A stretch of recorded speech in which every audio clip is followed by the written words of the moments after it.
introduce another of our guests for this press conference, Dr. Bob Reese. Bob got his PhD at Virginia Tech, where he studied education with a sports psychology focus. Bob is currently an associate professor of psychology at the Jefferson College of Health Sciences, just right down the street. He's an award-winning teacher. He's somebody who's been involved with leadership development, a leadership development specialist. He's worked as an athletic trainer with the National Football League. He's worked with athletes from the Olympics, from college, from high school, across the spectrum. He and his wife, Joan, have co-founded a firm to focus on education and training and leadership. And I'll let Bob tell you his story. Bob, it's a pleasure. Come on up.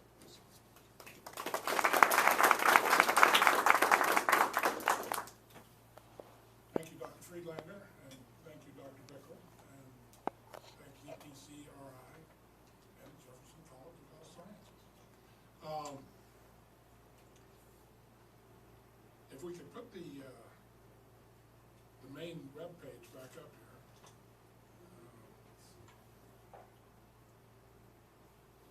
There we go, that's great. Let me start this out by saying my name's Bob, and I'm an alcoholic. Okay, and I've been an alcoholic for a long time. I've been sober for over 20 years now. So we look in the middle of the web page up there. That's my story. It's on the website as an addiction, as a recovery hero. Now, as I mentioned to Dr. Bickle last week, I don't feel personally very heroic. Okay, that's not a label I wear very well.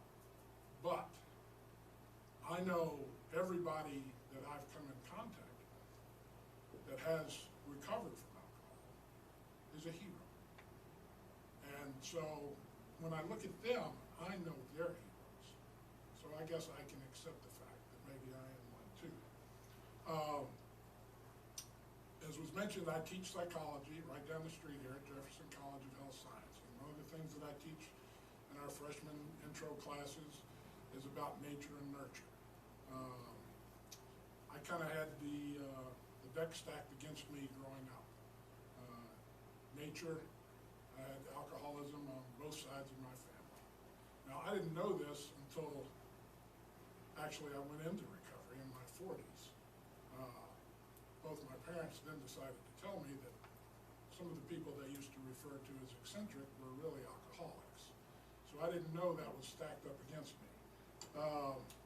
I also, as an adult, worked in the NFL for 25 years. I was the head athletic trainer for the New York Jets for 20 years. And in the 70s and 80s, it was a heavy drinking culture.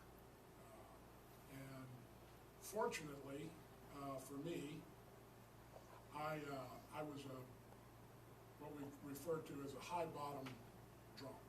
Okay, I was I had good capacity to do my work. I did it well. The alcohol didn't interfere with me until the early 1990s, late 1989, 1990. My body said, "Bob, we've had enough." Okay, I started getting blackouts, and in 1991, I went into rehab. After that, the next year was probably the toughest year I've ever had getting sober. And, it was a struggle, and I learned lessons that I've learned well and have held me in good stead. Later on, 5 years later, 1995, 96, I got fired from the Jets. We had a coaching change. We went 3-13, and the new head coach decided that was my fault. So he fired me, and then they proceeded to go 1-15.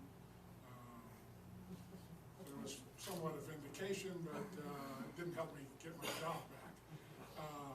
But that started a journey. Prior to 91, in 1990, I got interested in sports psychology. We had a sports psychologist come to the Jets, and we had a lot of conversations about it. And so when I got into recovery, being a curious fellow, was very much interested in why do these little sayings, one day at a time, take it easy, why do they work when they work? Why does this thing work? These 12 steps work when they work. And I've always kept an eye out for that. And part of that was the reason that I started pursuing my master's in psychology in 1994. After I got fired in '96, that led a journey. I went through several of the things Dr. Friedlander mentioned. I was an executive coach. I worked with a lot of athletes in sports performance and was looking for a way to get my program that I developed in my master's out. I wanted to get my PhD. I couldn't do that as an entrepreneur, so I looked for teaching jobs because I started doing academic teaching. And that led to this coming to Jefferson College of Health Sciences. And once I got there, I haven't wanted to leave. It's been a great place to work. The growth is there. And last spring, with this opportunity of VTCRI here, Dr. Frank Dane, my chair, got with Dr. Friedlander and said, we have some people interested in doing some research with your people. Would you give them the opportunity? And Mike said yes. And I had the opportunity to come down and meet with Dr. Bickle, express my interest in what he was doing. When he told me about the registry, my eyes lit up. I thought this would be a great thing to get involved with. And so I have big hopes for this. I think that, as Dr. Bickle said, we're going to be reaching out to study people as colleagues and collaborators who have a lot of information, who've never really been able to formally share that information. Everything's been anecdotal to date. So we'll see how all of that fits together, and then eventually how it shows up in their brains. So I want to thank Dr. Bickle, Dr. Friedlander,